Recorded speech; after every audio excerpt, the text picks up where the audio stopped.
Menjual produk di internet harus unik. Jualan panci saja, asalkan unik, bisa terjual miliaran rupiah. Halo semuanya, nama saya Michael. Selamat datang di channel saya, Sikutu Buku. Kali ini saya tidak membahas buku, tapi membahas soal kisah inspiratif dari Yoyo Rubiantono, founder dari Yosugi Media Group. Nah, Yoyo ini merupakan top digital marketer asal Bantul dengan omset miliaran per hari. Sebelum kita mulai, buat kalian yang mau support channel ini agar terus berkarya, caranya gampang banget. Kalian cukup klik subscribe dan nyalakan loncengnya. Dukungan kalian membantu banget supaya kita bisa rutin posting dan bersama-sama belajar di channel ini.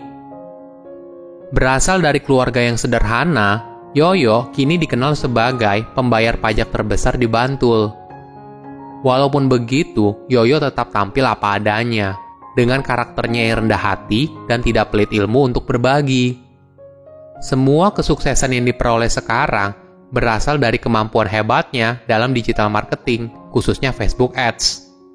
Setiap hari, Yoyo menghabiskan 1 miliar per hari untuk mengiklankan produknya. Dari situ, dia mampu mendapatkan omset 2,5 hingga 3 kali lipat dari budget iklan, atau sekitar 2,5 hingga 3 miliar per hari. Penasaran nggak bagaimana Yoyo bisa seperti sekarang? Yuk kita simak bersama-sama. Yoyo Rubiantono merupakan pemuda asal Cepu, Jawa Tengah. Ayahnya merupakan pemilik bengkel, dan dari kecil Yoyo sering membantu ayahnya bekerja.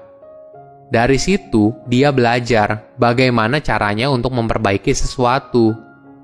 Kemudian, setelah lulus SMA, Yoyo berkeinginan untuk melanjutkan kuliah di Yogyakarta. Hingga akhirnya, dia diterima di Universitas Gadjah Mada. Tapi, kondisi ekonomi orang tuanya saat itu tidak memungkinkan. Yoyo pun tidak kehabisan akal.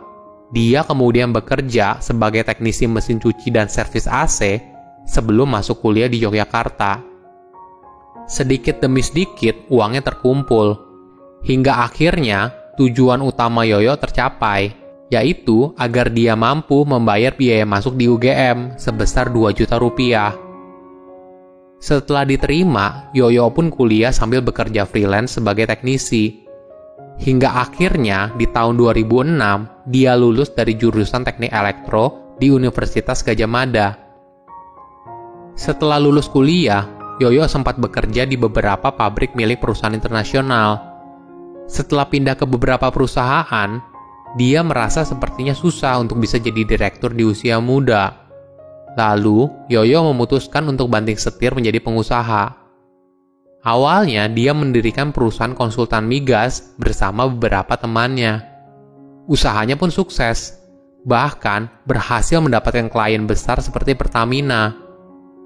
Namun, lama-kelamaan, Yoyo pun punya ide lain.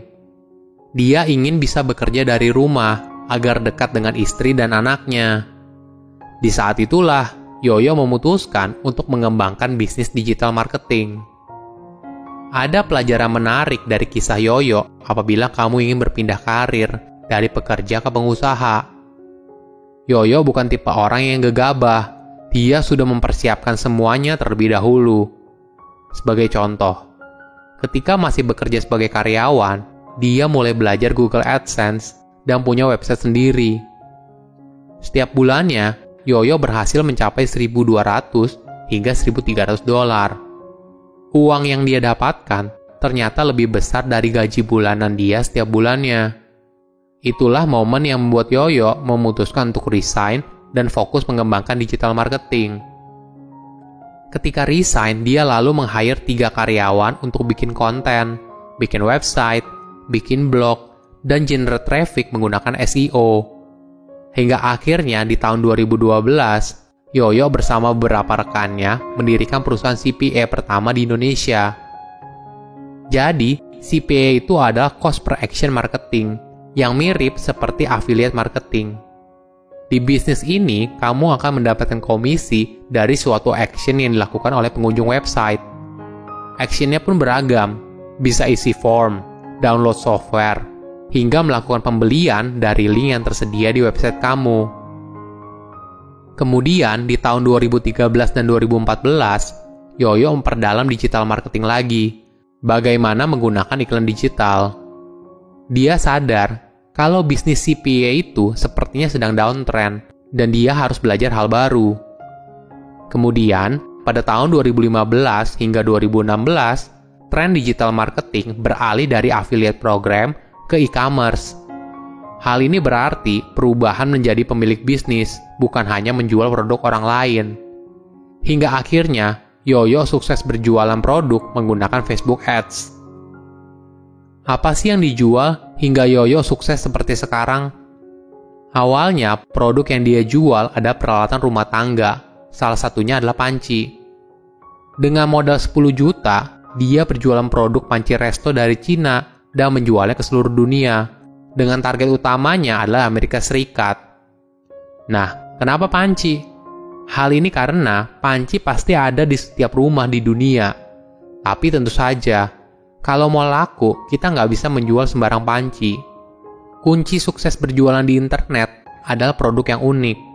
Jadi, kita harus punya unique selling point yang membuat produk kita berbeda dengan orang lain.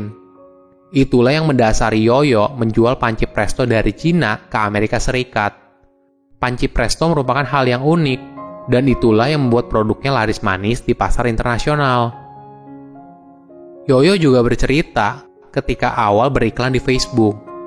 Dia juga tidak langsung menggunakan budget yang besar. Awalnya, Yoyo hanya menggunakan modal kecil, yaitu sekitar Rp200.000 per hari. Saat melihat respon iklannya positif, Yoyo kemudian menaikkan lagi budget iklannya, hingga akhirnya sekarang mencapai 1 miliar per hari. Nah, supaya iklannya laku, Yoyo harus mencari target audiens yang pas dan tahu kesukaan dari target yang kita sasar seperti apa. Target audiens yang tepat akan membuat iklan yang kita pasang jadi efektif. Yoyo mencontohkan, apabila kita mau jual obat diet, maka salah besar kalau audiens yang kita target adalah orang dengan preferensi baca berita kesehatan, fitness, atau bapak-bapak usia matang dengan perut buncit. Mereka nggak butuh obat diet. Justru wanita yang suka upload foto kuliner, usia produktif, sosialita, itulah segmen dari produk tersebut.